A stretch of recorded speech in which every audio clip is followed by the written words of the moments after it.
Shyam Benegal cinema ప్రేమికులకు ఈ పేరు అనేది సుపరిచితం.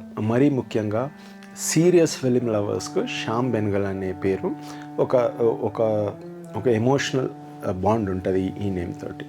ఎందుకంటే ఇండియాలో ప్యారలల్ సినిమా మూమెంట్ను మొదలుపెట్టి దానికి ఒక గౌరవాన్ని తీసుకొచ్చి ఆల్మోస్ట్ ఒక మెయిన్ స్ట్రీమ్ ఇండస్ట్రీగా దాన్ని నిలబెట్టి ఎంతోమంది కొత్త యాక్టర్స్కు, ఎంతోమంది కొత్త డైరెక్టర్స్కు ఒక మంచి కెరీరు, ఒక దిశానిర్దేశం చేసిన దర్శకులు శ్యామ్ బెనగల్ గారు. అసలు శ్యామ్ బెనగల్ గారి గురించి చెప్పాలంటే మొట్టమొదట మనం హైదరాబాద్లోనే మొదలు పెట్టాలి. ఎందుకంటే ఈయన పుట్టింది హైదరాబాద్లోనే, హైదరాబాద్ ఆల్వాల్ ప్రాంతంలో 1934 డిసెంబర్ 14 నాడు జన్మించినారు. అంటే వీళ్ళ ఫాదర్ కూడా ఒక ఫోటోగ్రాఫర్ కావడం వల్ల ప్లస్ కొంచెం వీళ్ళకి ఫిల్మ్ బ్యాక్గ్రౌండ్ కూడా ఉంది. అంటే గురుదత్ వీళ్ళకి కజిన్ అవుతాడు అట్లా. సో కొంచెం ఒక ఫ్యామిలీలో ఈ కళాత్మకత దృష్టి కావచ్చు, కొంచెం ఈ ఫిలిం ఈ ఆర్ట్స్ రిలేటెడ్ ఒక బ్యాక్గ్రౌండ్ ఉండడం వల్ల సహజ సిద్ధంగా ఈ ఆర్ట్స్ పట్ల ఒక మక్కువ కావచ్చు, ఒక ఇంట్రెస్ట్ కావాలని మొదలైంది. శ్యామ్ బెనగల్ గారి ఫాదర్కి అల్లవల్లో ఒక ఫోటో స్టూడియో ఉండేది. అంటే అప్పట్లో ఫోటో స్టూడియో ఉండడం అంటే అది ఒక రకంగా చెప్పాలంటే చాలా ప్రీమియం లాగా అనమాట. అంటే అందరికి ఉండేది కదా. అంటే ఇప్పుడు మొబైల్ ఫోన్స్ వచ్చినాయి కాబట్టి జస్ట్ ఒక క్లిక్లో మనం 100 ఫొటోస్ తీసుకోవచ్చు. కానీ అప్పట్లో ఒక ఫోటో తీయడం అంటే అసలు ఒక ఫోటో తీయడం కూడా అది ఒక పెద్ద it's a big effort. So ఆయన ఒక ఫోటో స్టూడియో ఉండేది. సో సహజ సిద్ధంగా ఈయన ఆ ఫోటోగ్రఫీ పట్ల ఆసక్తి కావచ్చు ఇట్లా మొదలుపెట్టినాడు. సో అలా మొదలు పెడుతూ ఆయన అడ్వర్టైజింగ్ ఏజెన్సీలో ఫస్ట్ అడ్వర్టైజింగ్ రంగంలోకి వెళ్ళినాడు. అంటే ప్రముఖ లింటాస్ అడ్వర్టైజింగ్ అనే ఒక సంస్థలో ఆయన పనిచేసినాడు. సో అటు నుంచి he graduated into film making. So మనం ఫిల్మ్ మేకింగ్లోకి వచ్చినప్పుడు ఆయన మొట్టమొదటి సినిమా అంకుర్ అనేది ఏంటంటే ఒక 1970s ఒక గ్రామీణ నేపథ్యంలో ఉండే ఈ భూస్వామ్య భావజాలం కావచ్చు, లేదా కాస్త అణిచివేత కావచ్చు, ఇట్లాంటి ఒక నేపథ్యంలో ఈ సినిమా వచ్చింది.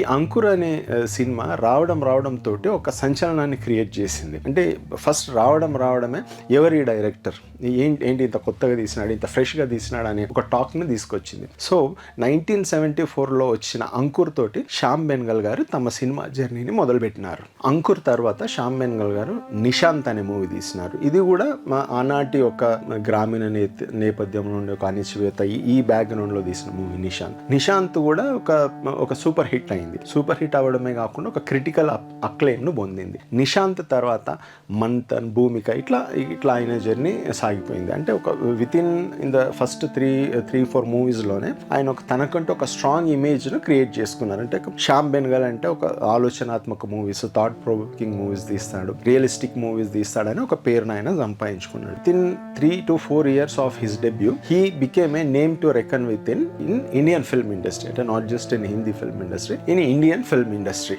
అయితే అలా సాగిపోతున్న శ్యామ్ బెనగల్ గారి సినీ జర్నీలో ఒక మెయిన్ అచీవ్మెంట్ ఏంటంటే ప్యారలల్ సినిమా మూవ్మెంట్ కు ఆయన మొదలు పెట్టడమే కాకుండా దాన్ని కంటిన్యూ చేసి ఒక ప్యారలల్ సినిమా అనే ఒక కాన్సెప్ట్ ను కావచ్చు, ఒక డెఫినేషన్ కావచ్చు, ఆయన ఇండియన్ సినిమాలో నిలదొక్కునేలాగా చేసినాడు. అసలు ఏంటి ప్యారలల్ సినిమా అంటే, ఫర్ ఇన్స్టెన్స్ మనం 1970sలో అప్పుడు చూసుకున్నట్లయితే, అంటే ఎస్పెషల్లీ ఇన్ బాలీవుడ్ లో చూసుకుంటే అప్పుడే అమితాబ్ బచ్చన్ ఎంటర్ అయినాడు. అంటే ఒక యాంగ్రింగ్ మేనేజ్, అంటే ఒక ఫార్ములాయిక్ మూవీస్, అంటే ఫైట్స్, సాంగ్స్, అంటే ఒక కమర్షియల్ సినిమాకు ఒక ఫార్మాట్ ఉంటుంది. అలాంటి సినిమాలు ఆడుతున్న టైంలో అంటే వాటికి పూర్తిగా భిన్నంగా, అంటే ఒక హీరోయిజంని ఎలివేట్ చేసుడు, ఈ సాంగ్స్, ఫైట్స్, ఈ మాస్ మసాలా ఇట్లా కాకుండా జస్ట్ ఒక స్టోరీని నమ్ముకొని, ఒక కథను నమ్ముకొని ఆ కథను స్క్రీన్ పైన డిపిక్ట్ చేయడము, అంటే ఒక స్టార్స్ కాకుండా యాక్టర్స్ ఒక సహజ సిద్ధమైన యాక్టింగ్ తోటి జస్ట్ ఒక లిమిటెడ్ బడ్జెట్స్లో ఒక మంచి కథను చెప్పడం అనే ఒక సాంప్రదాయాన్ని శ్యామ్ బెనగల్ గారు ప్రవేశపెట్టినారు.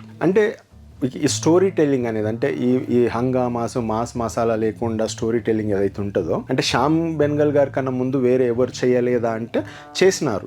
అంతకుముందు కూడా చాలా మంది చేసినారు.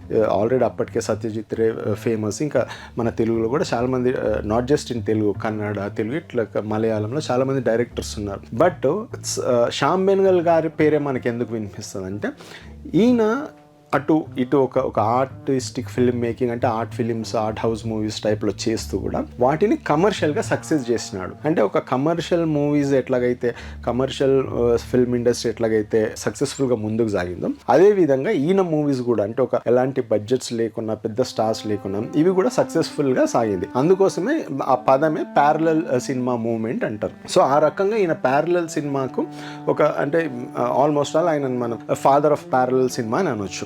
సో ఆ రకంగా ఒక ప్యారలల్ సినిమాకు ఈయన ఒక దిశానిర్దేశం చేసి దానికి ఒక ప్రాపర్ ఇండియాలో ఒక ప్రాపర్ గౌరవాన్ని గుర్తింపును తీసుకొచ్చినారు. అయితే శ్యామ్ బెనగల్ గారి ఇంపాక్ట్ ఎంత ఉంటుందంటే ఫర్ ఇన్స్టెన్స్ ఈరోజు అంటే చరిత్రలో ఒక ఫేమస్ యాక్టర్స్గా మనం చెప్పుకునే షెబానా ఆజ్మీ గారు కావచ్చు, ఓం పురి, గిరీష్ కర్నాడ్, అనంత్ నాగ్, స్మితా పాటిల్, నజీరుద్దీన్ షా, వీళ్ళందరూ కూడా శ్యామ్ బెనగల్ గారి సినిమాలో వర్క్ చేసిన తర్వాతనే వీళ్ళకి ఫేమ్ వచ్చింది. అంటే he was so impactful.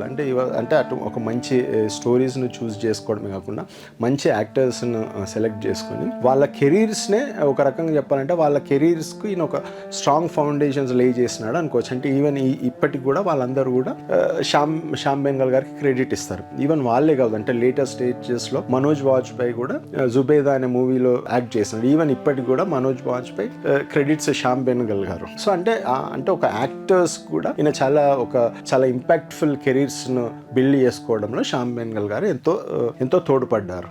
So అట్లా ఒక శ్యామ్ బెనగల్ అంటే ఒక ప్యారలల్ సినిమా మూవ్మెంట్కి ఒక రకంగా చెప్పాలంటే ఒక పోస్టర్ బాయ్గా మనకు ఇండియాలో రూపాంతరం చెందింది. అంటే this happened by 1980s 90s it self. Already అప్పటికే అంటే ఆయన ఫిల్మ్ మేకింగ్ మొదలుపెట్టిన మొదటి దశకం రెండో దశకంలో ఆయన ఆ ఫేమ్ను పొందినాడు. అంటే ఆయనకు పద్మశ్రీ అనేది లాంగ్ బ్యాక్ వచ్చింది తెలిసి. తర్వాత పద్మభూషణ్ ఇచ్చినారు. 2005లో దాదాసాహెబ్ ఫాల్కే అవార్డు కూడా వచ్చింది. అంటే దాదాసాహెబ్ ఫాల్కే అవార్డు అనేది మనకి ఇండియన్ ఫిల్మ్ ఇండస్ట్రీలో ఫిల్మ్ మేకింగ్లో ఎమినెన్స్ అంటే చాలా పీక్స్ అచీవ్ చేసినారు అనుకునే వాళ్ళకి ఇస్తారు. సో ఆయన దాదాసాహెబ్ ఫాల్కే అవార్డు ఎప్పుడో 2005లోనే శ్యామ్ బెనగల్ గారికి వచ్చింది. కానీ ఆ తర్వాత కూడా ఆయన ఏమీ రెస్ట్ తీసుకోలేదు, ఆయన ఏమి సరే అయిపోయిందని చెప్పేసి ఏమి రిటైర్డ్ లైఫ్ ఏం గడపాలి. ఆ తర్వాత కూడా ఆయన మూవీస్ చేసినాడు. అంటే even after getting Baba Saheb Phalke award ఆయన వెల్కమ్ టు సజ్జన్పూర్ అనే ఒక మూవీ తీసినాడు, వెల్డన్ అబ్బా అనే మూవీ తీసినాడు. ఈవెన్ లాస్ట్ మూవీ వచ్చేసి ఆయన 2023లో మన బంగ్లాదేశ్ లీడర్ ముజిబుర్ రెహమాన్ పైన కూడా ఒక మూవీ తీసినాడు, ఒక బయోగ్రాఫికల్ పిక్ తీసినారు.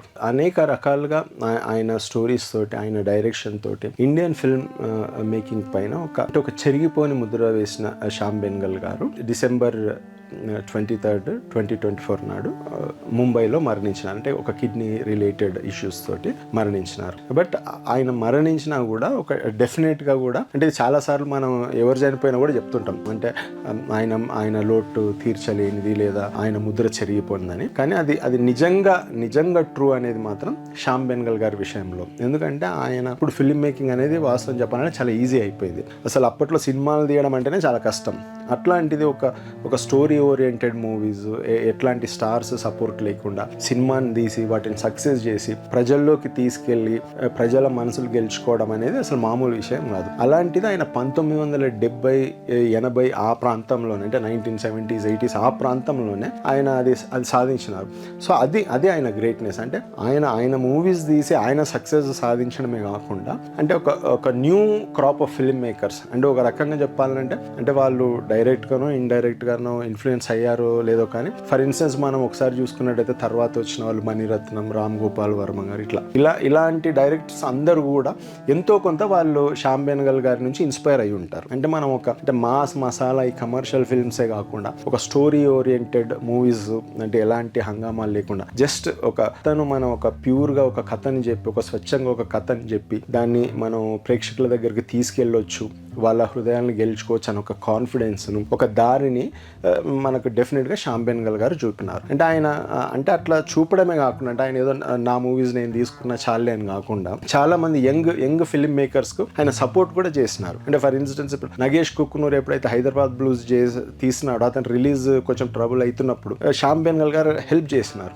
సో అంటే ఆయన ఒక యంగ్ ఫిల్మ్ మేకర్స్ కూడా చాలా అంటే ఒక కొత్త ఐడియాస్ తోటి కొత్త థాట్స్ తోటి వచ్చే యంగ్ ఫిల్మ్ మేకర్స్ కూడా ఆయన చాలా సపోర్ట్ సపోర్ట్ చేసినాడు. సో ఆ రకంగా శ్యామ్ బెనగల్ గారు అంటే మనకు ఒక మంచి గుడ్ ఫిల్మ్ మేకింగ్ ఒక బ్రాండ్ అంబాసిడర్ గా నిలబడమే కాకుండా ఒక పెద్ద దిక్కుగా ఆయన చాలా మంది సపోర్ట్ కూడా చేసినాడు. అయితే వారి ఒక లాంగ్ జర్నీ అంటే 1974లో ఫస్ట్ మూవీ తీసినారంటే మనకి ఇప్పుడు చూస్తే నాకు తెలిసి 50 years, 849 ఆల్మోస్ట్ 50 years.